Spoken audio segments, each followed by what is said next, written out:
जय हिंद दोस्तों, वंदे मातरम। इस समय बांग्लादेश में दुर्गा पूजन को लेकर जो कुछ चल रहा है वो पूरी दुनिया के सामने है। तस्वीरें सभी के सामने आ रही हैं। कई लोगों हैं जो इसको लेकर आपत्ति उठा रहे हैं और आपत्ति उठाना जायज़ भी है, क्योंकि आप एक किसी धर्म को लेकर इस प्रकार की हरकतें नहीं कर सकते, वो भी जब उनका मतलब त्योहार का समय चल रहा है, उस समय ऐसी हरकतें नहीं करना चाहिए। लेकिन वही हुआ कि एक अफवाह फैली और उस अफवाह के ऊपर एक सुनियोजित तरीके से दुर्गा पंडालों के ऊपर हमला किया गया, उनको उखाड़ के फेंका गया, मूर्तियों को वैंडलाइज किया गया। मतलब वही जो मुस्लिम आक्रांता जो आया करते थे भारत में, ठीक उसी तरीके से काम किया गया। जैसे पुराने मंदिरों को तोड़ा जाता तो उसी तरीके से दुर्गा पंडालों को तोड़ा गया। कई लोग इसको लेकर ये बोल रहे हैं कि भाई ऐसा लग रहा है कि इतिहास को दोहराया जा रहा है। वहीं पर अब दोनों देशों के राजनेताओं की तरफ से और मंत्रिमंडलों की तरफ से ये बयान आना सामने शुरू हो गए हैं। भारत और बांग्लादेश का इतिहास काफ़ी पुराना है, जहाँ पे कि बांग्लादेश को आज़ादी दिलाने में भारत का बहुत बड़ा योगदान था। लेकिन अब बांग्लादेश जो है वो इस बात से ऊपर उठना चाहता है। ये चीज़ उनकी क्रिकेट टीम में भी साफ तौर पर दिखाई देती है और उनकी प्रधानमंत्री शेख हसीना की तरफ से जो बयान सामने आया है वो भी साफ तौर पर यही चीज़ जाहिर कर रहा है। भारत के पड़ोसी देश बांग्लादेश में दुर्गा पूजा के दौरान हिंदू मंदिरों में की गई तोड़फोड़ से वहाँ दंगे भड़क गए हैं।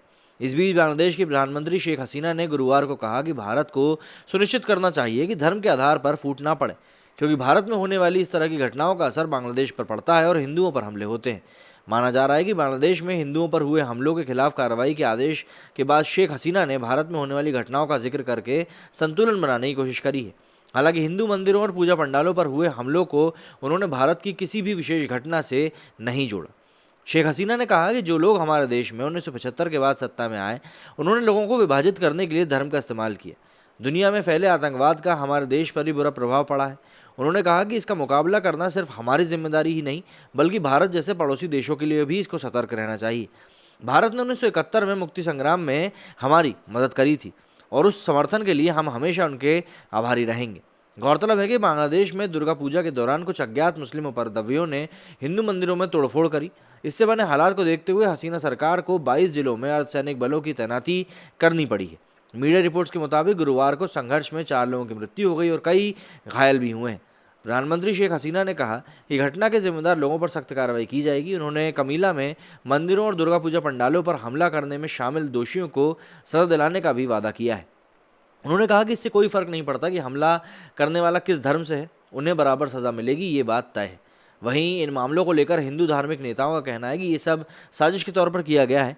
उपद्रवियों की मंशा दुर्गा पूजा समारोह में बाधा पहुंचाने की थी। हिंदू नेताओं द्वारा हिंदू मंदिरों की सुरक्षा की मांग करी गई है। वहीं इस मामले को लेकर विदेश मंत्रालय ने के प्रवक्ता अरिंदम बागची गुरुवार को कहते हैं कि हमें बांग्लादेश में धार्मिक आयोजनों के दौरान हमले की रिपोर्ट मिली है। हम बांग्लादेश सरकार के साथ संपर्क में हैं। उन्होंने कहा कि बांग्लादेश सरकार ने पुलिस और दूसरी सुरक्षा व्यवस्थाएं की हैं। बांग्लादेश में दुर्गा पूजा आयोजन चल रहा है, इसमें बांग्लादेश सरकार और जनता का काफ़ी सहयोग रहा है। लेकिन इस तरह की घटनाएं जो सामने आती हैं वो अक्सर मानसिकता को उजागर कर देती हैं कि लोग क्या कुछ अपने दिल में और सीने में छुपा कर बैठे हुए हैं। ऐसे में इन बातों के ऊपर शक जाता है कि क्या ये सिर्फ एक अफवाह से भड़के हुई चीज़ थी या फिर सुनियोजित तरीके से पूरे प्लान तरीके से किया हुआ घटनाक्रम था। अब ये चीज़ तो जब आगे अगर जांच सही तरीके से होगी तो निकल कर सामने आएगी, जो कि होना काफ़ी ज़्यादा मुश्किल है, क्योंकि ये मामला बांग्लादेश का है।